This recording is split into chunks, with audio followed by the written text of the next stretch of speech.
बच्चों, क्या आपके साथ कभी ऐसा हुआ है कि पेपर देकर बाहर निकले और लगा कि भाई फोड़ दिया, पूरे नंबर आएंगे, लेकिन जब रिजल्ट आया तो नंबर उम्मीद से कम थे।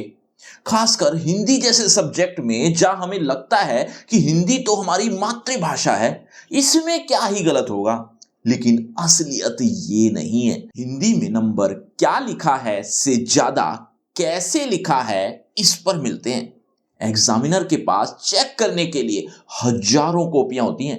अगर आपकी कॉपी उन्हें इंप्रेस नहीं कर पाई तो कंटेंट सही होने पर भी नंबर कट जाते हैं। आज की इस वीडियो में मैं आपको बताऊंगा 5 ऐसी कॉमन गलतियां जो 90% स्टूडेंट करते हैं, और साथ ही देखेंगे टॉपर्स की कॉपी लिखने का सही तरीका। अगर 2 महीने बाद आपके बोर्ड्स हैं तो ये वीडियो आपके 10 से 15 नंबर आराम से बढ़ा सकती है। तो चलिए शुरू करते हैं। नमस्ते, मेरा नाम आशीष है। सबसे पहली गलती, फर्स्ट इंप्रेशन खराब करना। बहुत से बच्चे ऐसे होते हैं जो पेपर शुरू करते ही पहले ही पन्ने पर काटापीटी शुरू कर देते हैं। बच्चों याद रखो, first impression is the last impression. अब इसका सॉल्यूशन क्या है? देखो, पेपर से पहले 3-4 पन्ने एकदम साफ होने चाहिए। आप उसी सेक्शन से शुरुआत करें जिसमें आप 100% कॉन्फिडेंट हो। जरूरी नहीं है कि सीक्वेंस से ही चला जाए।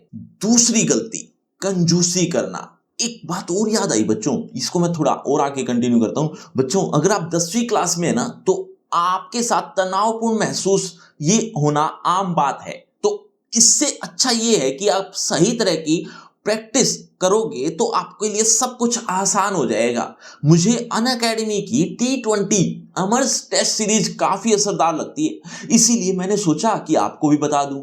इस सीरीज में आपको क्या देखने को मिलेगा? एक तो हर रविवार एक पूरा फुल सिलेबस मॉक टेस्ट होता है, 90 मिनट्स में 60 MCQ, और रोजाना शाम को एक छोटा टेस्ट भी होता है जो 20 प्रश्नों वाला होता है। वो रिवीजन और कंसिस्टेंसी बनाए रखने के लिए बहुत सही होता है। मैं आपको मुख्य पेज दिखाता हूं इसका। जैसे ही आप इस साइट को खोलेंगे, जिसका लिंक डिस्क्रिप्शन बॉक्स में सबसे ऊपर मिल जाएगा, सबसे ऊपर T20 emerge MCQ test series का शीर्षक दिखेगा। आगे स्क्रॉल करोगे तो आपको पूरी जानकारी मिल जाएगी। टेस्ट का पैटर्न, टाइम, स्ट्रक्चर, ये सब चीजें आपको यहां पर देखने को मिल सकती है। और नीचे यहां एनरोल नाउ बटन है, इस पर आप क्लिक करें। अगर कोड मांगे तो बस अनलॉक इस कोड का इस्तेमाल कर लेना। रोजाना प्रैक्टिस से क्लियरिटी आएगी। रविवार का टेस्ट आपका एग्जाम स्टेमिना बनाएगा। तो बच्चों, बोर्ड से पहले आपकी कुल तैयारी और भी बेहतर हो सकती है। अगर आप अपनी तैयारी को लेकर सीरियस हैं तो इसे एक बार जरूर आजमाना। लिंक नीचे डिस्क्रिप्शन बॉक्स में सबसे ऊपर मिल जाएगा। तो मैं बात कर रहा था दूसरी गलती की, यानी कंजूसी करना।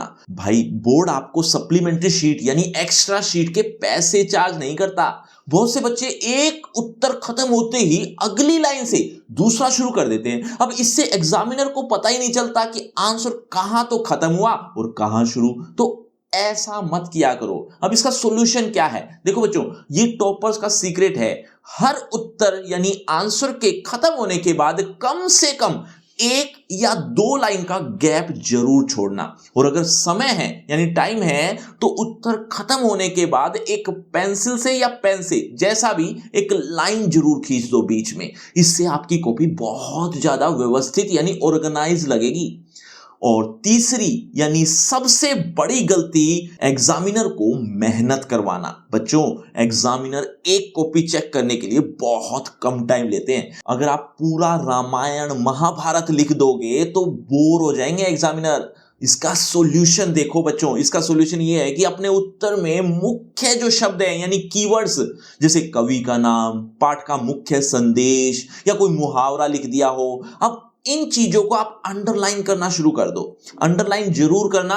जैसे ही एग्जामिनर की नजर इन कीवर्ड्स पर पड़ेगी ना, उन्हें समझ में ही आ जाएगा कि आपको उत्तर आता है। वो आपको पूरे नंबर वहीं के वहीं दे देंगे, वो भी बिना एक एक शब्द को पढ़े। चौथी गलती यानी राइटिंग सेक्शन के फॉर्मेट को हल्के में लेना, ये सबसे बड़ी गलती मानी जाती है बच्चों। पत्र, विज्ञापन, सूचना, इस तरह के न जाने कितने राइटिंग पोर्शन हैं जिनमें कंटेंट से ज्यादा आपको नंबर फॉर्मेट के मिलते हैं। अब इसका सॉल्यूशन क्या है बच्चों, आपके लिए एक फ्री क्रैश कोर्स बनाया है मैंने जो कि बिल्कुल फ्री है, जिसमें आपको आपकी क्लास के लिए हर एक टॉपिक को, वो भी जो सीक्वेंस वाइज ही मिल जाएगी, उसमें आपको सही फॉर्मेट A to Z बताए हैं। एक बार जरूर देख लेना, ये आपके लिए बहुत जरूरी लिंक है, जरूर देखना। पांचवी गलती, मात्राओं की गलतियां, मतलब स्पेलिंग एरर्स आते हैं। अब इसके लिए क्या सॉल्यूशन होगा बच्चों? वैसे तो अक्सर होता है कि हिंदी के पेपर में आपकी हिंदी की इतनी सारी गलतियां हो जाती हैं तो नंबर तो अपने आप ही कटेंगे। अब इसका सॉल्यूशन ये है कि अगर आपको किसी कठिन शब्द की मात्रा और ज्यादा कठिन लग रही है या डाउटफुल लग रही है, जैसे उज्जवल, आशीर्वाद, इस तरह के शब्द आपको आपसे नहीं भी लिखे जाएं, तो उसका एक आसान पर्यायवाची ढूंढ लो, उसको इस्तेमाल करो। गलत लिखने से अच्छा है आसान शब्द लिखना। वाक्य यानी सेंटेंसेस छोटे और सरल बनाना, इससे भी काफी मदद मिल जाती है। ज्यादा भारी भरकम शब्द लिखने के चक्कर में वाक्य का अर्थ की बजाय अनर्थ कर देते हो। तो बच्चों, ये 5 गलतियां ऐसी थी जिनको आपको याद रखनी है। एक बात और याद रखना, नॉलेज आपको 70% तक ले जा सकती है, लेकिन प्रेजेंटेशन आपको 95+ तक ले जाती है। अभी भी 2 महीने बाकी हैं। जब भी आप घर पर सैंपल पेपर सोल्व करो तो इन ट्रिक्स को एक बार अप्लाई करने की कोशिश करना, प्रैक्टिस हो जाएगी। अगर आपको हिंदी व्याकरण या इंपॉर्टेंट क्वेश्चंस पर वीडियो चाहिए तो नीचे कमेंट में जरूर बताना। वीडियो काम की लगी हो तो लाइक करना, अपने दोस्तों के साथ शेयर करना। All the best for the presentation. जय हिंद।